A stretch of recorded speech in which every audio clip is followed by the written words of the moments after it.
का साथियों स्वागत है आप सभी को स्मार्ट स्टडी जोन में।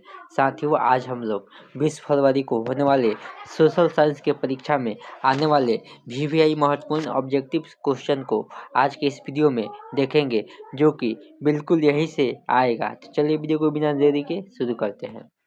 आपका पहला सवाल है, हिंद चीन में बसने वाले फ्रांसीसी को क्या कहते हैं? तो क्लोन। हिंद चीन में बसने वाले को क्लोन कहा जाता है। आपका दूसरा सवाल है, रौलट एक्ट कब पारित हुआ था? तो 1919 ईस्वी में। जालियांवाला बाग हत्याकांड के विरोध में किसने अपनी नाइट यानी रात की दीप्ति को त्याग दी? तो रविंद्रनाथ टैगोर ने।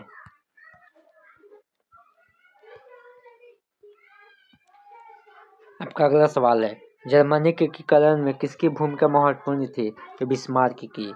आपका अगला सवाल है, आर्य समाज की स्थापना किसने की थी? स्वामी दयानंद सरस्वती ने।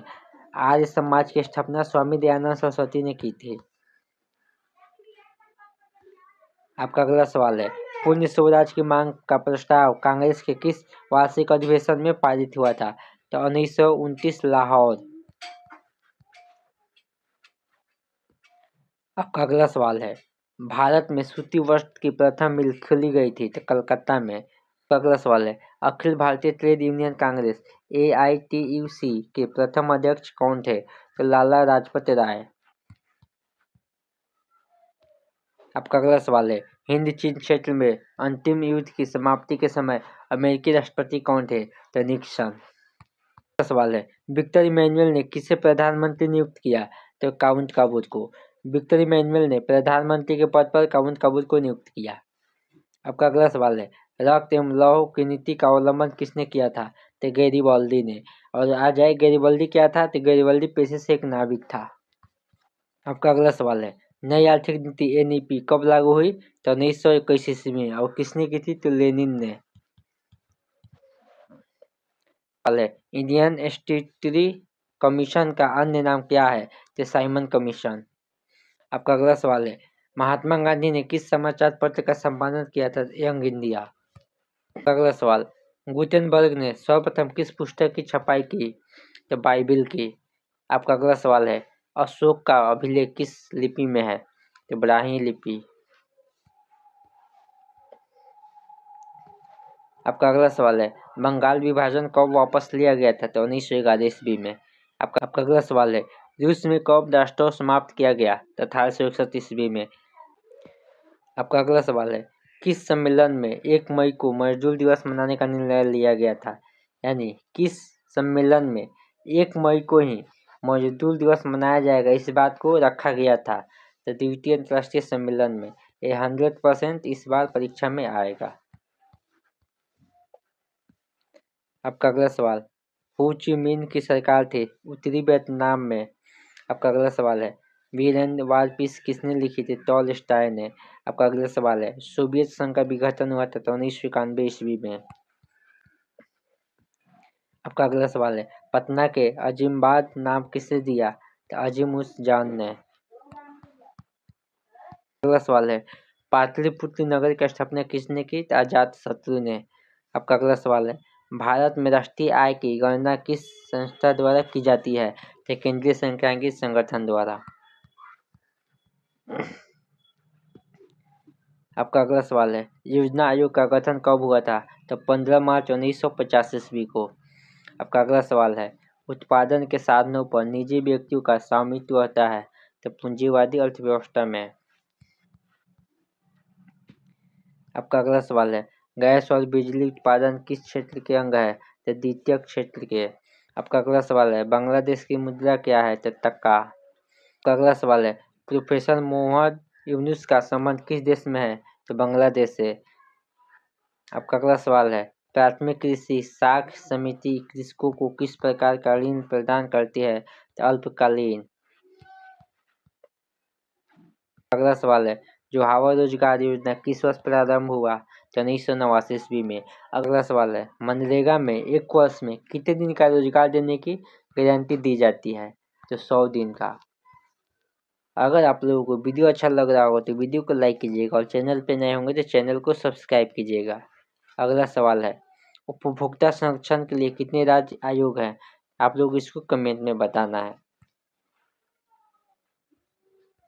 आपका अगला सवाल है, प्रोफेसर पीसी महालनोबिस की अध्यक्षता में किस समिति का गठन किया गया था?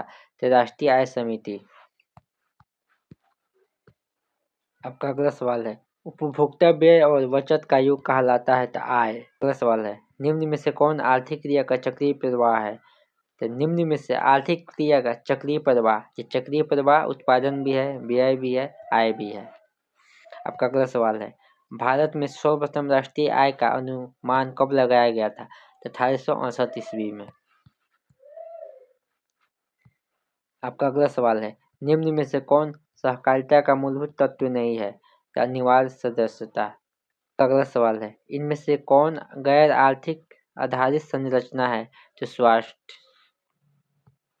आपका अगला सवाल है, संविधान का 74वां संशोधन संबंधित है नगरीय शासन व्यवस्था से। आपका अगला सवाल है, बिहार में एक नगर निगम में अधिकतम कितने वार्ड हो सकते हैं? तो 75। आपका अगला सवाल है, चिपको आंदोलन संबंधित है तो सुंदरलाल बहुगुणा से। आपका अगला सवाल है, नेपाल में सप्तदलीय गठबंधन क्यों किया गया? तो लोकतंत्र की स्थापना हेतु। आपका अगला सवाल है, बहुजन समाज पार्टी का स्थापना किसने की? तो कंजीराम। आपका अगला सवाल है, दल बदल कानून लागू होता है सांसदों एवं विधायकों पर? दल बदल कानून सांसदों एवं विधायकों पर लागू होता है। आपका अगला सवाल है, झारखंड बिहार से कब पृथक हुआ था यानी अलग हुआ था? तो 15 नवंबर 2000 ईस्वी को। आपका अगला सवाल है, इनमें से कौन संघीय प्रणाली की विशेषता नहीं है? तो सरकारी शासन व्यवस्था। आपका अगला सवाल है, लोकसभा में चुने हुए सदस्यों की संख्या कितनी है? तो 543। आपका अगला सवाल है, पूर्व में बांग्लादेश जाना जाता था यानी पहले बांग्लादेश जाना जाता था तो पूर्वी पाकिस्तान के नाम से। आपका अगला सवाल, वेस्ट इंडीज संघ की स्थापना हुई तो 1958 ईस्वी में। आपका अगला सवाल है, इंडिका के लेखक है तो मेगास्थनीज। विश्व का सबसे बड़ा लोकतांत्रिक देश कौन है? तो भारत। आपका अगला सवाल, अंगा सान सू की किस देश का नागरिक है? तो म्यांमार की। क्वेश्चन, क्षेत्रवाद की भावना का कुल परिणाम है तो अलगवाद। आपका अगला सवाल है, दुधवा राष्ट्रीय उद्यान कहाँ है? तो उत्तर प्रदेश में। अगला सवाल है, भारत की प्रथम राष्ट्रीय जल नीति कब अपनाई गई थी? तो सितंबर 1987 ईस्वी को। अगला सवाल है, विश्व में सर्वाधिक वनावरण वाला देश कौन सा है? तो रूस। अगला सवाल, किस मृदा में ह्यूमस की मात्रा नगण्य के बराबर होती है, ना के बराबर? तो लैटेराइट मृदा। आपका अगला सवाल है, भारत का सबसे बड़ा खनिज तेल उत्पादक क्षेत्र कौन सा है? तो दिग्बोई। आपका अगला सवाल, इनमें से कौन रोपण फसल है? तो चाय, रबर, गन्ना। आज का अगला सवाल है, जीवन रेखा रेल कब चलाई गई थी? तो 1991 ईस्वी में। आपका अगला सवाल है, कुआं झील कहाँ है? तो बेगूसराय में। आपका अगला सवाल है, किस राज्य में संयुक्त वन प्रबंधन का पहला प्रस्ताव पारित किया गया? तो उड़ीसा में। आपका अगला सवाल है, इनमें से कौन अकार्बनिक खनिज है? तो अभ्रक। आपका अगला सवाल है, भारत के किस राज्य में सर्वाधिक मैंग्रोव वन है? तो पश्चिम बंगाल में। आपका अगला सवाल है, कौन कोयला घटिया किस्म का होता है? तो पीट।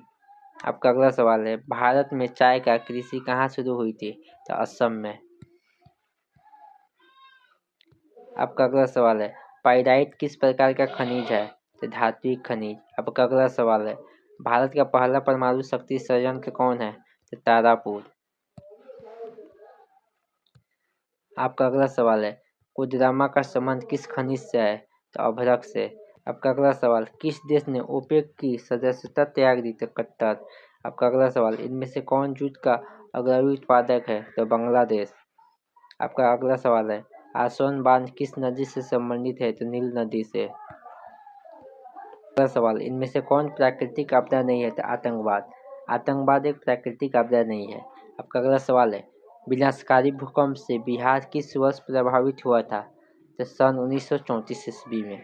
अगला सवाल है, बाढ़ के समय कौन सा स्थान सुरक्षित माना जाता है? तो ऊंची भूमि।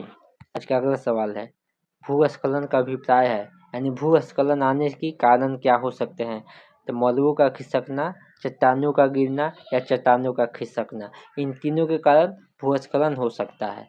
आपका अगला सवाल है, आकस्मिक प्रबंधन का प्रमुख घटक है स्थानीय प्रशासन, स्वयंसेवी संगठन, स्थानीय लोग। आज का लास्ट सवाल, भूकंप संभावित क्षेत्रों में भवनों की आकृति कैसी होनी चाहिए, तो आयताकार। अगर आप लोगों को वीडियो अच्छा लगा हो तो वीडियो को लाइक कीजिएगा और चैनल पे नए होंगे तो चैनल को सब्सक्राइब कीजिएगा और ऐसे वीडियो देखने के लिए हमें फॉलो ज़रूर कीजिएगा।